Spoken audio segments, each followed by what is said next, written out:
Greetings to you, Crocodile Army. This is going to be an interesting real-life science project that I'm embarking upon. I was a biology major when I first started college, and my dad is a retired high school science teacher, mostly biology, with 33 years of teaching, so it's a subject that I grew up with an appreciation for.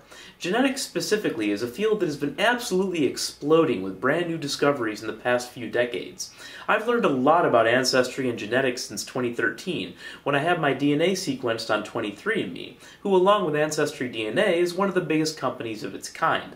I also learned that you don't have to be Mormon to be really interested in it, although they do tend to have an odd fixation with it. Something to do with baptizing dead people, I guess? Now this new project I'm embarking on involves you or maybe a close friend or family member if you're interested. If you or someone you love is adopted, I want to help that person find out more about themselves.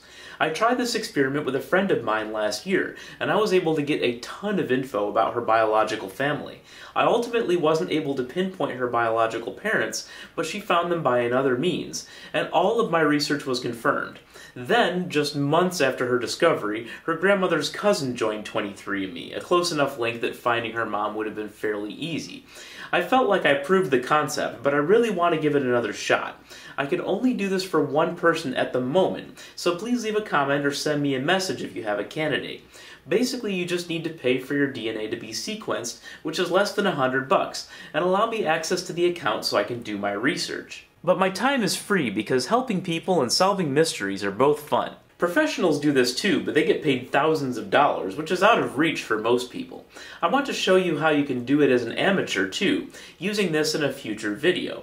Sequencing your DNA will get you a lot of information about what part of the world your ancestors are from.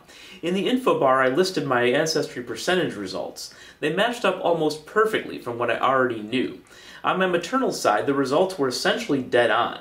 I'm a quarter Scandinavian through my Swedish immigrant grandfather, and a quarter Finnish for my grandmother, whose parents immigrated from Finland just before she was born.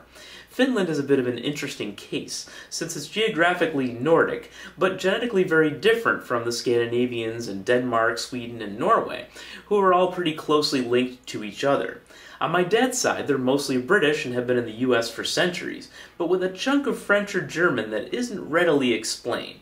It could be from one of my great-grandfathers who was adopted. If you're adopted, you can imagine what a revelation this information would be for you. In addition, if you've never met a single blood relative in your entire life, you will definitely get the opportunity to meet some if you're interested. Mrs. Zonstar and I actually met up with a fourth cousin of mine last year, who still lives in Finland, which was really cool. I obviously can't guarantee that I'll be able to find anyone's birth parents, but there is definitely some chance of that. My extended family is pretty large, so on my DNA relatives results, aside from my parents who I asked to do it, I have a couple first cousins, a first cousin once removed, and a second cousin, who all did it completely independently from me. They're all at the top of my relatives list, sorted by DNA similarity. There are about 1,000 people total who are at least distant cousins, and a couple hundred that are probably fourth cousins or closer. The two first cousins on there have different percentages of DNA similarity to me. One is 14.5%, and the other is around 11.2%. This is a great illustration of how DNA is inherited in chunks, which introduces this kind of variation.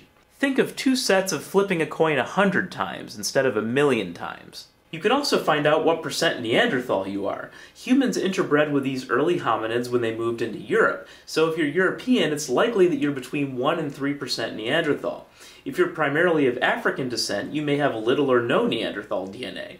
There's a lot of information related to traits and health-related items, which can be very interesting. It tells you whether there are certain ailments that you're more or less likely to have based on your genetics, from lactose intolerance to diabetes. I find it all fascinating, and I suspect you would too, especially if your family history is currently a complete unknown. Leave a comment or send me a private message if you want my help, and I'll choose one person to work with on this for the moment. It's definitely something you can get hooked on, right, Roadhog?